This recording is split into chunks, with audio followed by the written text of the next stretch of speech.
I get people all the time talk to me about, I'm trying to scale this business or whatever the case may be. And to me, it's so important to try to work with mentors or coaches or somebody who's actually navigated something before, because it just puts more money in my pocket, right? And puts more time in my pocket. And right. So I know that's true here, but I'd love for you to talk about that. Like, this could easily be we're talking about generational wealth, and you're talking about an exit going from 12 million to 25 million, or from 30 million to 60 million, or from 100 million to 200 million. This is no joke. Like, how important is it to have the right people at the table? Yeah, it's absolutely critical. And I think the thing that, like, if you think about it, when people try to do this themselves, they're going to get probably a fairly fair offer.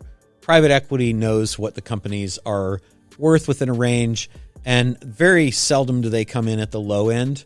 They don't come in at the high end either, but very seldom do they come in at the low end. So one of the companies that we sold, when they approached us with the offer, it was an offer of a multiple of 6.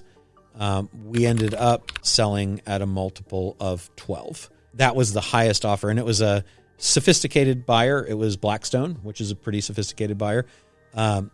It was the highest multiple they'd ever paid for a company in that industry, because I've been through this a time or two and know all of the trigger points to talk with them about. We would have been fairly compensated at the 6. But we literally got twice as much because we know the process. Well, right? I mean, it's the equivalent of walking into battle with it's like bringing a knife to a gunfight. Like 100%. Like, yeah. I mean, this is their job. Yeah. That's what they don't think about. Like, when you get an offer from a private equity company, you're going to be dealing with a world-class acquisitions team whose entire job is to negotiate deals with people like you.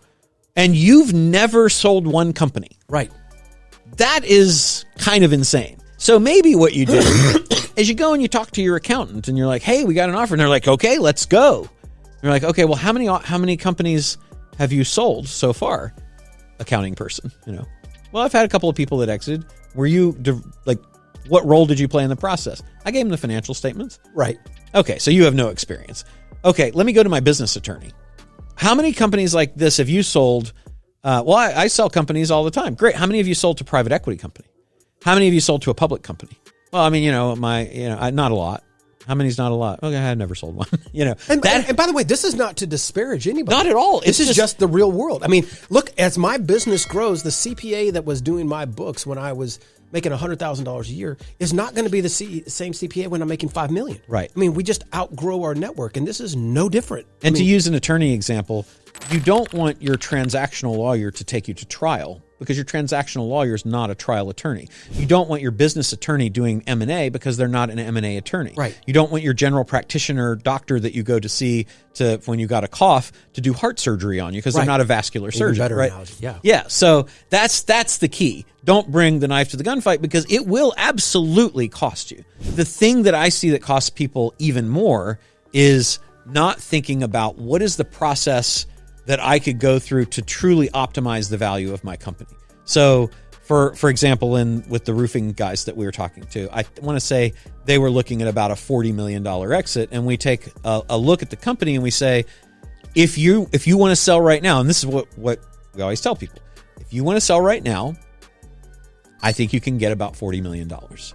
If you want to do some acquisitions, to grow a little bit, and you're willing to wait 2-3 years, I think you can probably sell for $250 million. And that is, so 8 times more, right? 6 times more, right? 6 times 4 is 24. 6 times more. But think, in this case, there's 2 partners, right? So let's say that they sell it for $40 million, and let's say that there's no such thing as taxes. There are. But let's just say that they got to keep all the money. So now they've each got $20 million. And $20 million is great. But $20 million these days sure as heck isn't what it was before 100%. Inflation started, ripping through 100%. Everything. Yep. And I don't think it's enough to retire comfortably and safely on. If you're in your mid 30s or early 40s, maybe if you're in your 60s, you might be able to, right? But not in your 30s or 40s. Right. So now then look at the difference. If we're at 240 million, you're taking 120 million. I think you're pretty good. Yeah. At 120 million. Yeah, I think that's a game changer. So the thing that we're talking about is that we come in and effectively do what private equity is going to do for you, so that the 6 times that they're trying to make on their money, we make in advance. Now, they can still make it because they're still going to run their playbook. They're still going to find a much bigger company. And then you kind of get out of really the zone that's our sweet spot. When you're getting into $250 to $1 billion companies, that's a different group of people that you're playing with at a different level. You're probably dealing with public companies or very, very large private companies, and it's a different group of investment bankers. But we can definitely make the money that the intermediary private equity companies are doing. The reason that they've grown from like a few thousand to, I think there's over 75,000 private equity companies right now. My God. The reason is because it's so ridiculously profitable.